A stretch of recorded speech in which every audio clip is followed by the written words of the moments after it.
नमस्ते दोस्तों, मेरे चैनल में आप सबका स्वागत है।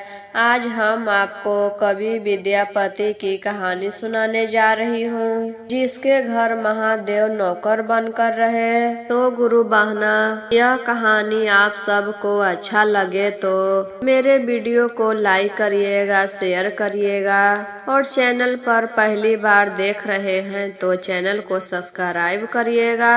कवि विद्यापति महादेव जी के परम भक्त थे। कवि विद्यापति जो भी कविता लिखते थे सब महादेव पर समर्पित करते थे। उठते बैठते खाते पीते हर समय महादेव जी के नाम जपते थे। उनकी ऐसी भक्ति देखकर महादेव जी बहुत प्रसन्न हुए। महादेव जी का इच्छा हुआ कि हम विद्यापति जी के साथ जाकर रहे। तब महादेव गरीब आदमी बनकर कवि विद्यापति के घर आए। महादेव जी कवि विद्यापति का अपना नाम उगना बताए। हमको एक नौकरी का तलाश है। तब कवि विद्यापति जी कहते हैं, देखो हम तुमको नौकरी पर नहीं रख सकते हैं। मेरा आर्थिक स्थिति उतना बढ़िया नहीं है, हम तुमको पैसा नहीं दे सकेंगे। तब उगना बोलता है, कोई बात नहीं, आप हमको 2 वक्त की रोटी दे दीजिए, बस इसी पर हम आपके घर पर काम करेंगे। हमको और ज्यादा कुछ नहीं चाहिए, 2 वक्त की रोटी चाहिए। तब कवि विद्यापति तैयार हो जाते हैं, बोलते हैं ठीक है रहो। एक दिन उसी देश के राजा का बुलावा आया कवि विद्यापति को। तब कवि विद्यापति और उगना दोनों राजा से मिलने जाते हैं। जाते समय रास्ता में बहुत घना जंगल था और उस दिन बहुत ही गर्मी था। कवि विद्यापति का गला सूखने लगा। तब वह उगना से बोलता है, विद्यापति उगना देखो कहीं आसपास पानी है, हमको बहुत प्यास लगा है, गला बहुत सूख गया है। तब उगना बोलता है, जी मालिक हम अभी देखते हैं। तब उगना विद्यापति से थोड़ा दूर जाता है, अपना जटा खोलकर 1 लोटा पानी निकाल के कवि विद्यापति के पास ले आता है। तब विद्यापति पानी पीते हैं तो उनको गंगा जल जैसा स्वाद लगता है। तब विद्यापति उगना से पूछते हैं, यह जल तुम कहाँ से लाए? तब उगना कहता है, मालिक यहीं पर बगल से लाए हैं। तब विद्यापति बोलते हैं, यह तो गंगा जल का पानी है और यहाँ पर तो आसपास कहीं भी गंगा जी नहीं है, यह पानी तुम कहाँ से लाया? बोलता है, मालिक यहीं पर बगल से लाए हैं। तब महादेव जी बार बार यही बात पूछ रहे थे। तब विद्यापति समझ जाते हैं कि यह नौकर नहीं, यह तो साक्षात महादेव हैं। तब उगना के पैर पकड़ लेते हैं, प्रभु हम आपको पहचान गए, प्रभु हम आपको पहचान गए।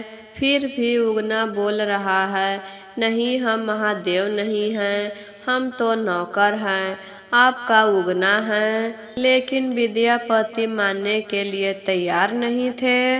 तब विद्यापति के बहुत आग्रह पर महादेव जी अपना रूप लिए।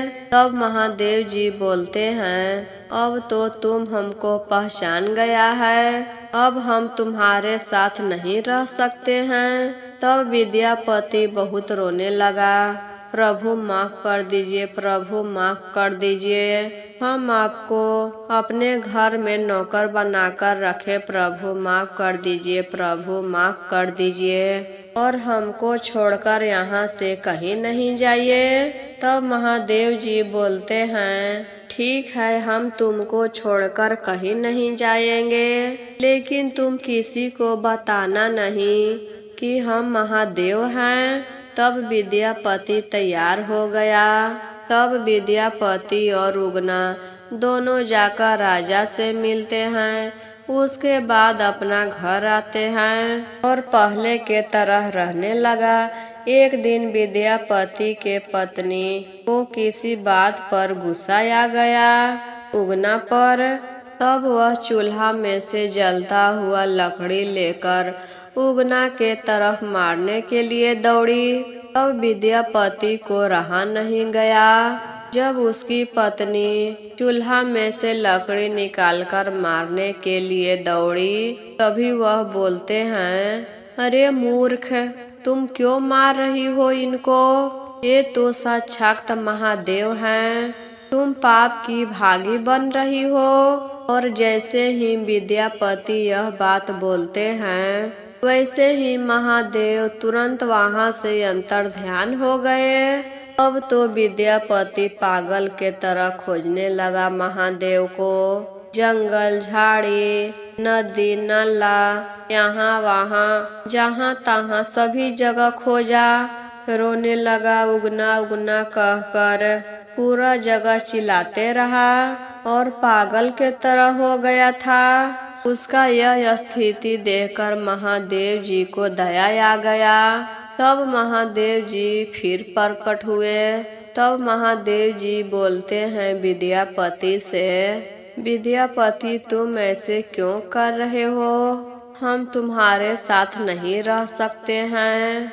तब विद्यापति बोलता है, नहीं प्रभु, हमको छोड़कर मत जाइए।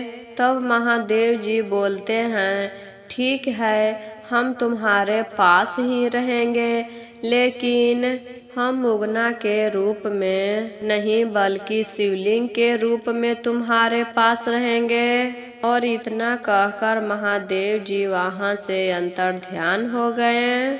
आज उसी स्थान पर शिवलिंग प्रकट है, जो मंदिर अभी भी है बिहार के मधुबनी जिले में, जो भवानीपुर में स्थित है। तो दोस्तों, यह कहानी आप लोगों को कैसा लगा? कमेंट बॉक्स में जरूर लिखिएगा।